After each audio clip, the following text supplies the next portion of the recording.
Ndugu, karibu tupate kufahamu kwa undani zaidi kuhusu ugonjwa wa mpox. Naamini utaweza kupata ufahamu mengi usiofahamu juu ya ugonjwa huu. Utapata kufahamu asili ya ugonjwa, madhara na jinsi ya kujikinga na ugonjwa huu. Sehemu ya mwisho ni muhimu sana. Daima Mungu yupo na sisi, bado hajatuacha. Ugonjwa wa mpox ni nini? Ugonjwa wa mpox au monkeypox ni ugonjwa wa virusi unaosababishwa na virusi viitavyo monkeypox. Kitaalamu tunaviita virusi vya orthopoxvirus, na sehemu ya familia ya virusi vya poxviridae.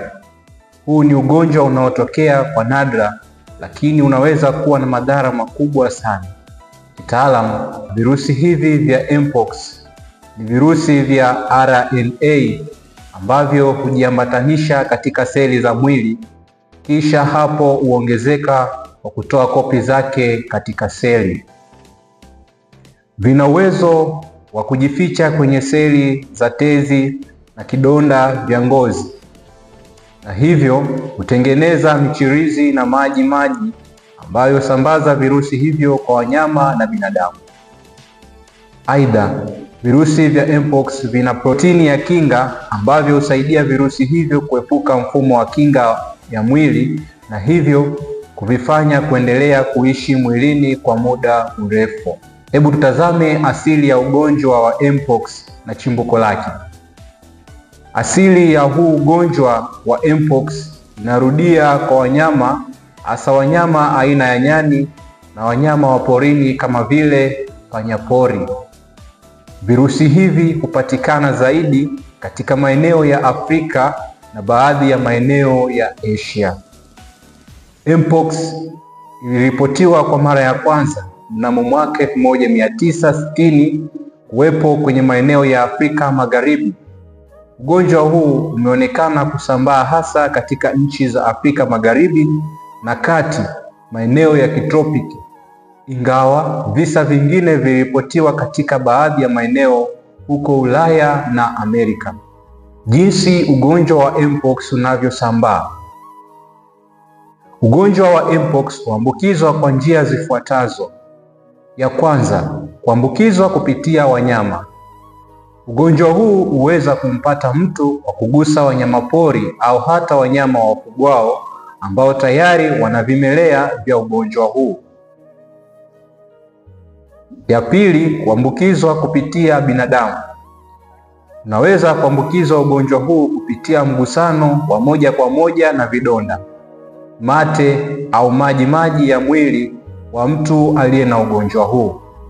Kwa hivi, namna ya kusalimiana pamoja na vitendo vingine ambavyo vinahusisha mwingiliano wa maji hayo kama vile kujamiana vimeonekana kurahisisha uwezekanaji wa ugonjwa huu. Ya tatu, hewa na vitu vingine. Pia unaweza kuambukizwa ugonjwa huu kupitia hewa pale ambapo kunakuwa na maambukizi makali, hasa katika maeneo ya msongamano na kugusa vitu vinavyoguswa na mgonjwa wa mpox. Namba 4 ni dalili za ugonjwa wa mpox. Ugonjwa wa mpox una dalili za aina mbili, dalili za awali na dalili za baadaye. Dalili za awali za ugonjwa wa mpox ikoje? Ya kwanza, homa. Ya pili, uchovu. Ya tatu, kichefuchefu na kutapika. Ya 4, maumivu ya mgongo. Ya 5, maumivu ya misuli, na ya 6, maumivu ya kichwa. Sehemu ya pili, dalili za baadaye za ugonjwa wa mpox. Ya kwanza ni vipele. Dalili kuu ya ugonjwa huu ni vipele vinavyojulikana kama michirizi, yaani rashes, ambavyo hujaa maji kabla ya kupasuka na kuwa vidonda vyenye maumivu makali. Ya pili, kuvimba tezi. Tezi za mwili au lymph nodes huvimba na kuwa kubwa. Ya tatu, maumivu ya ngozi. Maumivu yanaweza kujitokeza wakati ambapo vipele vinaanza kujitokeza mwilini. Tuingie sehemu Muhimu pia kufahamu madhara makubwa ya ugonjwa wa mpox. Kama tulivyoona kwenye dalili, ugonjwa huu unaweza kusababisha matatizo ya ngozi, kuvimba tezi, kushindwa kupumua, pamoja na kupungua kwa kinga ya mwili, hususan kwa watu wenye kinga dhaifu. Katika hali tatanishi, ugonjwa huu unaweza kusababisha vifo, ingawa viwango vya vifo hutofautiana kulingana na hali za wagonjwa. Lakini pia watu waliokumbwa na magonjwa mengine kama VVU au magonjwa ya kupunguza kinga ya mwili wanaweza kuwa hatarini zaidi kwa madhara makubwa ya ugonjwa wa mpox. Je, ugonjwa huu unaua ndani ya muda gani?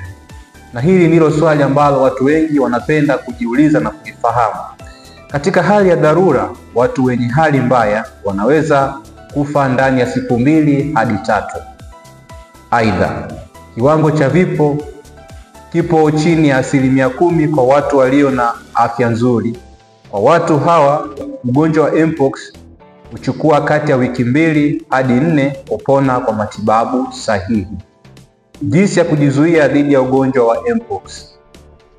Kujizuia kutoka kwa wanyama: vaa kinga ili kuzuia mwili unaposhughulika na wanyama pori au wanyama wa kufugwa.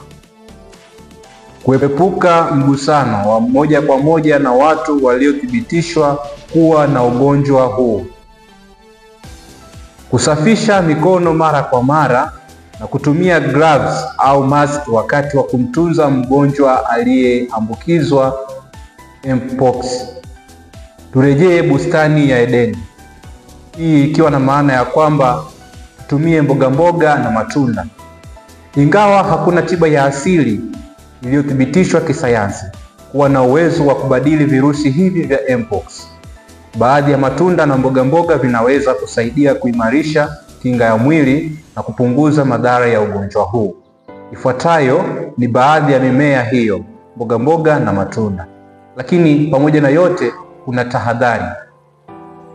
Mimea hii siyo mbadala ama tiba kwa ugonjwa huu, isipokuwa ni visaidizi vya kuimarisha kinga, na hivyo hufanya seli za mwili kuwa na uwezo mzuri wa kukabiliana na magonjwa ya mtindo huu, ikiwemo ugonjwa wa mpox. Tuangalie namba 1, tangawizi. Tangawizi husaidia kuongeza mzunguko wa damu na hivyo kuongeza kinga ya mwili. Vitamin C au matunda kama ndizi na machungwa. Vitamin hii ni muhimu sana kuimarisha kinga ya mwili dhidi ya maambukizi ya mpox. Kitunguu swaumu kinajulikana kwa sifa yake ya kuwa na viwango vikubwa vya antibacterial na antiviral. Zinaweza kusaidia mwili kupambana na maambukizi ya ugonjwa huu. Mbegu za mlonge. Mbegu hizi zina antioxidants ambazo husaidia kukinga mwili dhidi ya uharibifu unaoweza kusababishwa na vimelea vya mpox. Aidha, mbegu hizi zina anti-inflammatory ambayo husaidia kupunguza uvimbe mwilini. Hitimisho: ikiwa mmoja atathibitika kuwa na ugonjwa wa mpox, apatiwe matibabu haraka na tahadhari sahihi zichukuliwe, kwa sababu anaweza kupona ikiwa atawahi matibabu. Aidha, tupatapo dalili zinazofanana na dalili tajwa katika makala hii, basi tuwahi hospitali kwa uchunguzi zaidi. Kumbuka, mpox inatibika. Binadamu, kumbuka kuwa Mungu ndiye mwanzo na mwisho, yaani Alfa na Omega. Kwa hiyo usisahau kumshirikisha Mungu katika hili.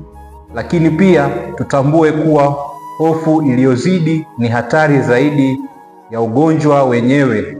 Hakuna lisilowezekana kwa Mungu. Asante kwa kunisikiliza, asante kwa kutazama.